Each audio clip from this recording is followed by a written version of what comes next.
अस्सलामुअलैकुम, आप देख रहे हैं समा। मैं हूं रमीज अहमद और मैं हूं सबा शेख। सबसे पहले बुलेटिन में शामिल करेंगे ये अफसोसनाक खबर। आपको बताएं कि पन्नू आकिल में ये वाकया हुआ है, जहां जुनूनी शख्स ने बीवी बच्चों समेत अपने ही खानदान के 10 अफराद को कत्ल कर दिया। मरने वालों में मुलजिम की बीवी, बेटियां और बेटों समेत बहू और पोते भी शामिल हैं। मजीद जान लेते हैं समा के नुमाइंदे साहिल जोगी से। साहिल, क्या बताने पुलिस का अब तक क्यों किया गया इस शख्स की जानिब से ये घिनौना फेल?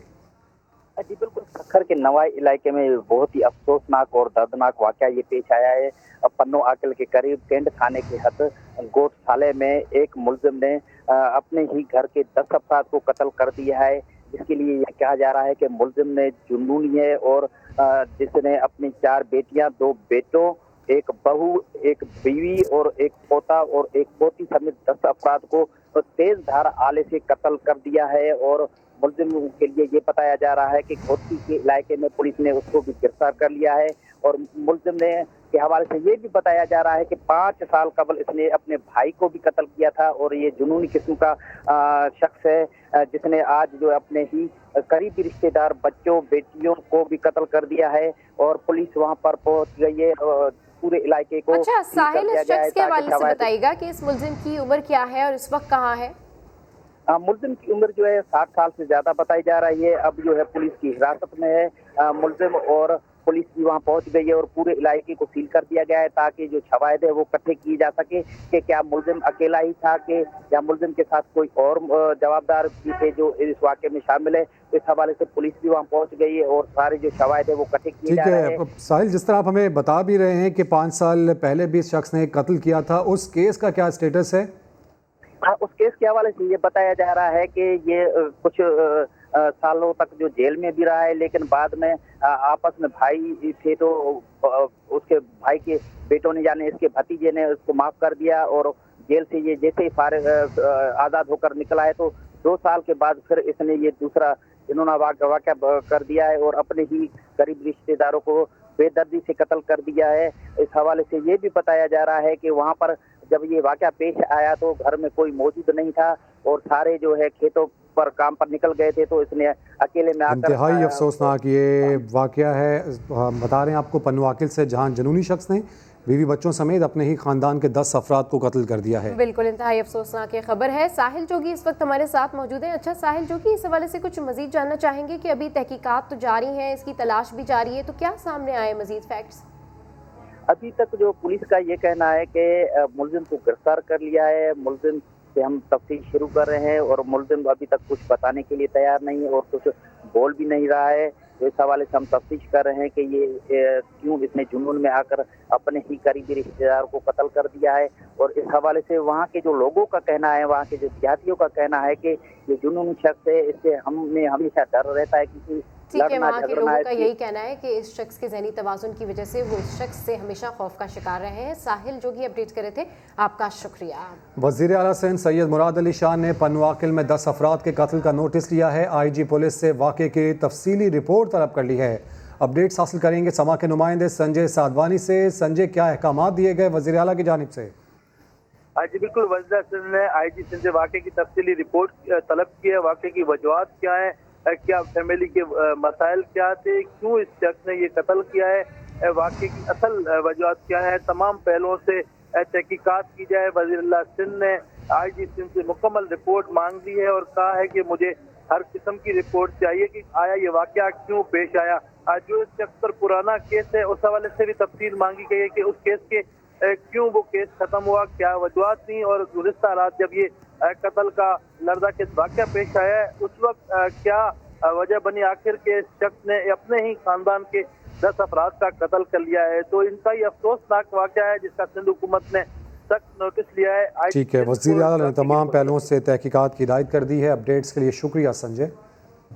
सिंध रेंजर्स और CTD ने मुश्तरका कार्रवाई करके कालादम तंजीम के 2 इंतहाई मतलूब दहशतगर्दों को मुकाबले के दौरान हलाक कर दिया। दहशतगर्द मोहम्मद रफ़ीक की गिरफ्तारी पर 20 लाख रुपए इनाम भी मुकर्रर किया गया है। आम खबर है जिससे आपको अपडेट कर रहे हैं। सिंध रेंजर्स और CTD ने मुश्तरका कार्रवाई करके कालादम तंजीम के 2 इंतहाई मतलूब दहशतगर्दों को मुकाबले के दौरान हलाक कर दिया। दहशतगर्द मोहम्मद रफीक की गिरफ्तारी पर 20 लाख रुपए इनाम भी मुकर्रर था। यहाँ खबर है जिससे हम आपको अपडेट कर रहे हैं। आपको बताएं कि कलअदम तंजीम के ये दो इंतहाई मतलूब दहशतगर्द थे जो कि मुकाबले में हलाक हुए थे। हलाक दहशतगर्द मोहम्मद रफीक पर 20 लाख रुपए इनाम भी मुकर्रर था। एहतसाब से पीछे हटे तो मुल्क का कोई मुस्तकबिल नहीं होगा। वज़ीर-ए-आज़म इमरान खान ने एक बार फिर अपनी तरजीहात बता दी। कहा ऑपोजिशन ब्लैकमेल करके एनआरओ चाहती है। पहली बार ताकतवरों को कानून के नीचे लाया गया। मुस्लिम लीग नून के रहनुमा मोहम्मद जुबैर कहते हैं जहांगीर तरीन का नाम आने पर इमरान खान को इतना अफसोस क्यों हुआ। समा से गुफ्तगू में उन्होंने ये भी कहा सबको मालूम है कि जहांगीर तरीन को सुप्रीम कोर्ट ने नाअहल करार दिया था। मजीद क्या कहा उन्हीं से सुनते हैं। हम हमेशा से ये कहते रहे हैं कि नैब और इमरान खान साथ मिले हुए। नैब ही एक टूल था जिसको उन्होंने इस्तेमाल करना था ऑपोजिशन के खिलाफ केसेस करना, उनको पकड़ना। वही नैब जब उस्मान बुज़दार को बुलाती है एक ऐसे केस में, एक तो पहली बात यह है कि शराब, भाई आप शराब का लाइसेंस दे क्यों रहे थे? उसको भी नहीं जस्टिफाई किया कि जी वो शराब का लाइसेंस उनका ताल्लुक क्या है उस्मान बुज़दार का देने का। जब ऑपोजिशन के लोगों को बुलाते हैं तो आप उसी इदारे को डिफेंड कर रहे होते हैं। अपने बंदे को बुलाएं तो आपकी लैंग्वेज ही चेंज हो जाती है, तो आपको अफसोस होता है और आप पूरे सिस्टम को पर सवालिया निशान उठा देते हैं। आप उनकी लैंग्वेज देखें, उसमें मिठास देखें जहांगीर तरीन के लिए, उसमें कंसर्न देखें जहांगीर। मुझे बड़ा अफसोस हुआ जहांगीर तरीन का नाम आया। आपको अफसोस किस चीज का हुआ है? ये तो पूरी दुनिया को पता था। जब सुप्रीम कोर्ट ने उसको नाअहल करार दिया था तो आपको उस वक्त नहीं समझ आई थी। सेहत इंसाफ कार्ड पर पीटीआई के झंडे की तशहीर के खिलाफ नून लीग की दरखास्त पर इस्लामाबाद हाई कोर्ट ने फैसला महफूज कर लिया। चीफ जस्टिस अतहर मिनल्ला ने रिमार्क्स दिए कि जो चीज़ बाकी लोगों के लिए गलत है वो आपके लिए भी गलत ही है। तफसीलात देखिए सुहेल रशीद की इस रिपोर्ट में।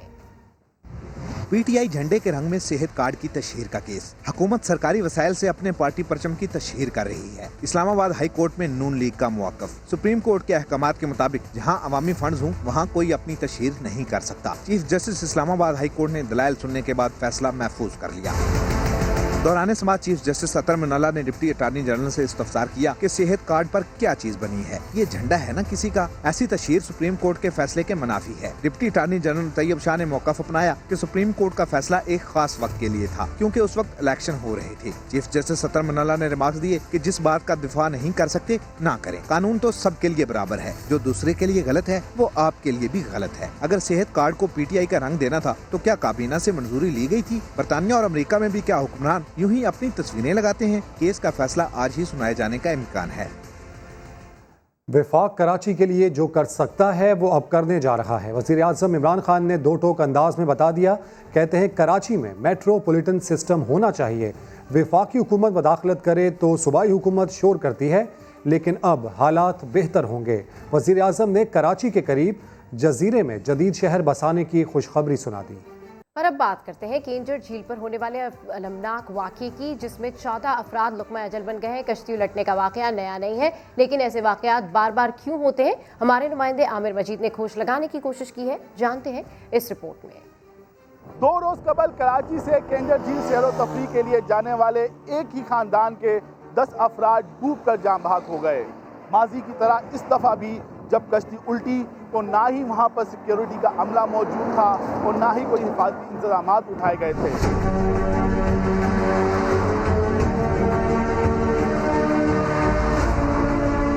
कराची से 135 किलोमीटर दूर 54 स्क्वायर मील पर मुहित केंजर झील शहर कायद के बासियों के लिए पुरकशिश तफरीह गाह है। मौसमी गर्मा में रोजाना हजारों अफराद इस झील की सैर को आते हैं और हर साल कई अफराद डूबकर जाँ बहक भी हो जाते हैं।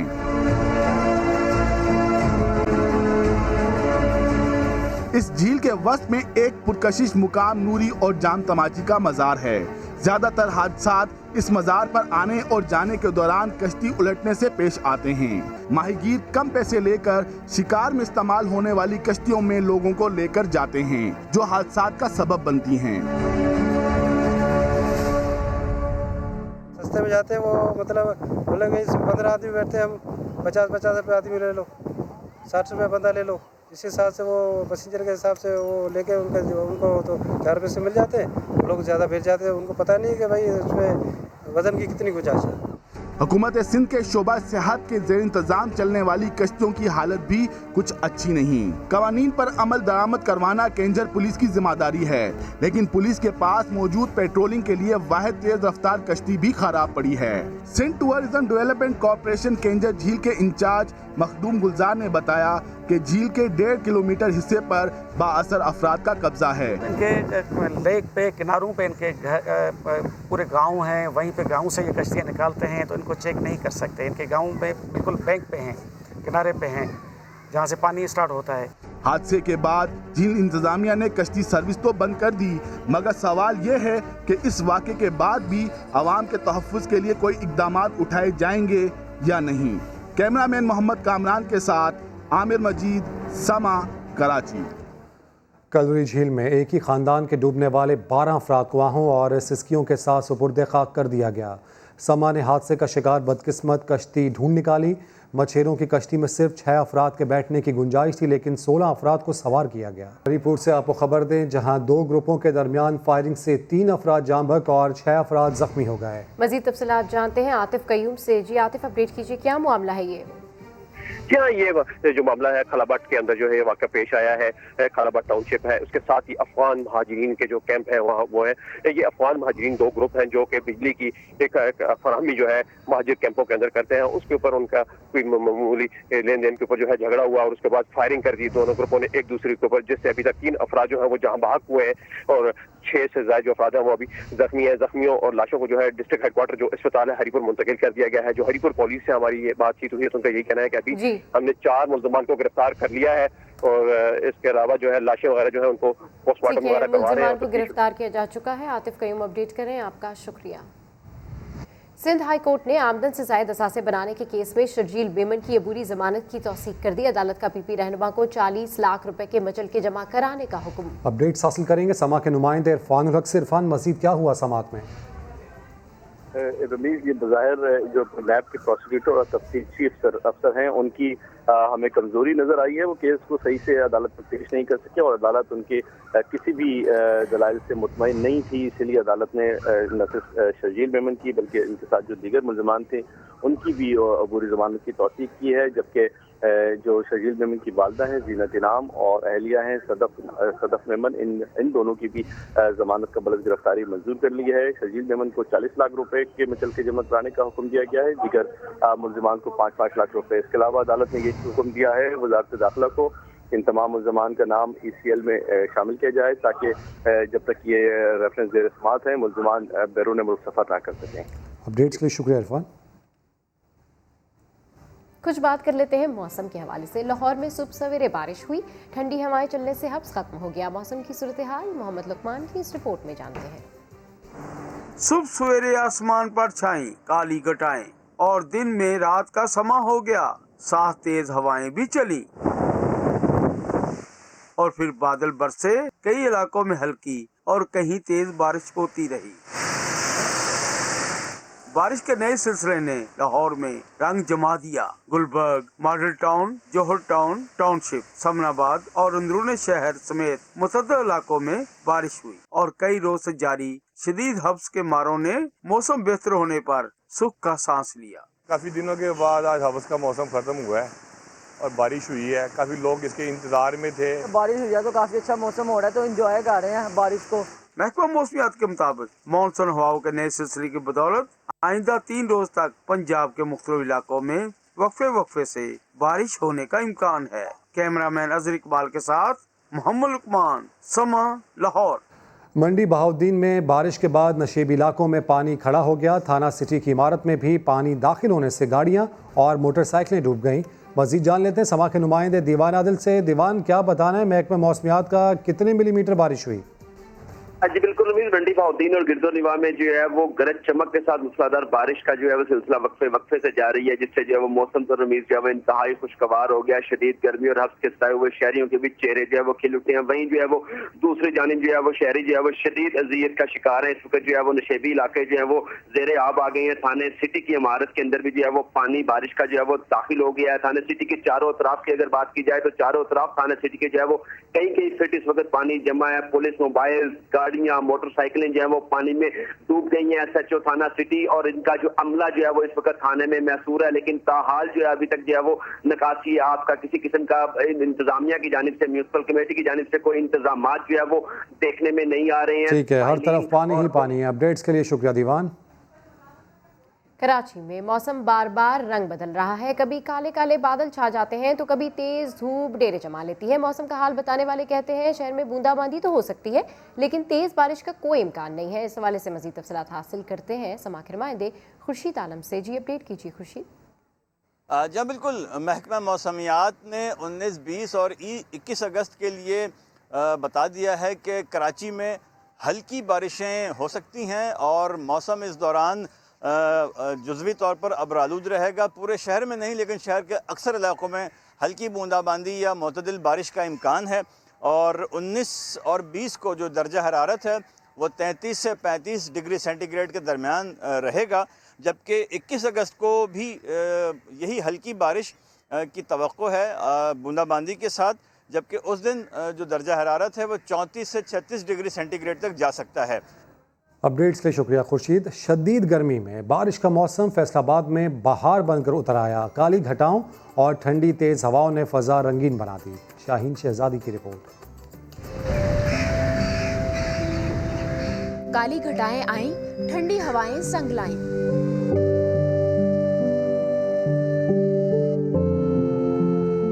गर्मी की छुट्टी हुई तो फैसलाबाद के बागों में शौक चंचल हवाओं से अटकेलियां करने शहरी भी पहुंच गए। काफ़ी दिनों बाद अच्छा मौसम हुआ है और हम बहुत एंजॉय कर रहे हैं। सुबह से आए हुए हैं और अब यहाँ से जाने को दिल नहीं कर रहा है। काफ़ी दिनों से बहुत गर्मी थी, अब मौसम अच्छा हो गया तो इंशाल्लाह बारिश भी होगी।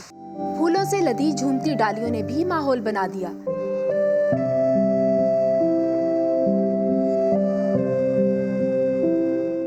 महकमा मौसमियात ने आइंदा 24 घंटों में तेज बारिश की नवीद सुनाई है। मौसम ने चाल क्या बदली, चमन का हाल बदल गया। ठंडी हवाओं और काली घटाओं ने गर्मी की छुट्टी करवा दी। कैमरामैन हाफिज अवैस के साथ शाहीन शहजादी, समा, फैसलाबाद। पेशावर में खुश साली के खात्मे और बारान रहमत के लिए नमाज इस्तिस्का की अदायगी की गई। शहरियों ने अल्लाह के हुजूर दुआएं की और अपने गुनाहों की माफ़ी मांगी। इस हवाले से रिपोर्ट देखिए अब्दुल रहमान की। बारिश तो जैसे पेशावरियों से रूठ गई। आसमान पर बादल तो आते हैं मगर बरसते नहीं। खुश्क साली से निजात और बारिश के लिए शहरी चौकियातगार में अल्लाह के हुजूर सजदा रेज हुए। शहरियों ने नमाज इस्तिस्का के बाद अल्लाह के हुजूर गिड़गिड़ा कर इस्तग़फ़ार की और बारिश की दुआ की।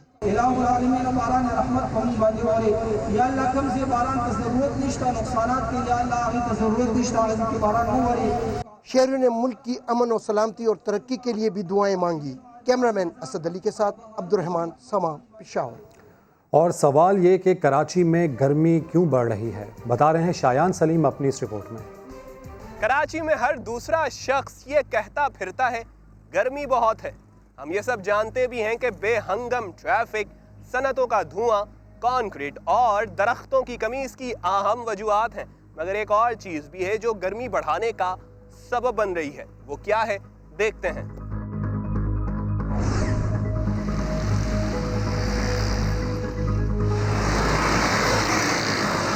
गजब की गर्मी है। कराची वाले शिकवा तो करते हैं लेकिन किसी को इमारतों का ये जंगल नजर नहीं आता जो पुरफिजा माहौल के खिलाफ मुंह फाड़े खड़ा है। एक इमारत, दर्जनों फ्लैट्स, तो सोचिए जिस शहर में लातादाद रिहायशी इमारतें हैं वहाँ हजारों अपार्टमेंट्स और तकरीबन हर घर में लगे एसी कुदरती माहौल के लिए खतरनाक बन चुके हैं। एयर कंडीशनर इस्तेमाल करने का पर्पस यही होता है कि अंदर का जो स्पेस है वो ठंडा हो जाए और उसके नतीजे में क्या होता है कि हम गलियों के स्पेस को, बिल्डिंग के इर्द गिर्द के स्पेस को गर्म कर रहे होते हैं, जो कंट्रीब्यूट करता है अर्बन हीट आइलैंड इफेक्ट के ऊपर। दुनिया भर में एसी और फ्रिज समेत ठंडक हासिल करने वाले आलात में डलने वाली हाइड्रोफ्लोरोकार्बन गैस के माहौल पर गर्मी बढ़ने की सूरत में नुकसानात सामने आ रहे हैं। HFCs का एक नुकसान ये भी है कि HFCs की जो हीटिंग कैपेसिटी है, यानी उस गैस की हीट ट्रैपिंग कैपेसिटी, वो ज़्यादा है, कार्बन डाइऑक्साइड से भी ज़्यादा है। CFC से भी ज़्यादा है। कुदरती माहौल को बचाने के लिए पौधे और दरख्त लगाने का कल्चर दम तोड़ चुका है। लोगों को फिक्र है तो बस गर्मी का तोड़ करने और इसके लिए वो हजारों रुपए खर्च कर देते हैं। एसी को हमने अपनी जरूरत बना लिया है। इस रिपोर्ट का मकसद आपको एसी लगाने से रोकना नहीं, सिर्फ ये बताना है कि जहां गर्मी से बचने के लिए हम 50,000 रुपए का एसी लगा सकते हैं, वहीं 50 रुपए का पौधा लगाने में हमारा क्या जा रहा है। एसी सिर्फ हमारे कमरे को ठंडा रखेगा, ये पौधा बड़ा होकर माहौल को ठंडा रखने में अपना हिस्सा डालेगा। कैमरामैन फैसल आगाई के साथ शायान सलीम, समा, कराची। Welcome back. कराची के इलाके डिफेंस में खातून डॉक्टर की मुबैना खुदकुशी के केस में पेशरफ्त। पुलिस के मुताबिक खुदकुशी से पहले खातून डॉक्टर की वालिद से लड़ाई हुई थी। अपडेट्स हासिल करेंगे समा के नुमाइंदे शाहनवाज अली से। शाहनवाज, मजीद क्या बताने पुलिस का इस मुतालिक? देखिए, बिल्कुल ये गेजरी के इलाके में गुज़िश्ता रोज एक डॉक्टर ने मुबैना तौर पर खुदकुशी की थी। तफ्तीश में जो है अब अहम पेशरफ्त सामने आई है। पुलिस का ये कहना है कि डॉक्टर की अपने वालिद साहब से मतलब कलामी हुई थी। जब ये खुदकुशी की गई उस वक्त जो है वालिद और जो बेटी हैं उनके दरमियान जो है गुफ्तगू चल रही थी और किसी बात पर उनकी कलामी हुई है। उसके बाद डॉक्टर ने जाकर वॉशरूम के अंदर अपने आप को गोली से हलाक कर लिया। ताहम जो है पुलिस की जानिब से कहना है कि वाक़े का भी मुकदमा दर्ज नहीं किया गया है। जो डॉक्टर की लाश को उनके जो आबाई गांव मीरपुर खाल रवाना किया गया है, जहां उनकी तदफीन होगी। शाहनवाज अली, अपडेट करें, आपका शुक्रिया। फोर्ब्स ने सबसे ज्यादा मुआवजा कमाने वाली विमेन एथलीट की फहरिस्त जारी कर दी। जापान की नाओमी ओसाका सर फहरिस्त हैं। किसी भी खबर के लिए विजिट कीजिए हमारी वेबसाइट sama.tv। इसके अलावा आप हमें फेसबुक और ट्विटर पर भी ज्वाइन कर सकते हैं। एक ब्रेक के बाद हाजिर होंगे हेडलाइंस के साथ। देखते रहिए समा।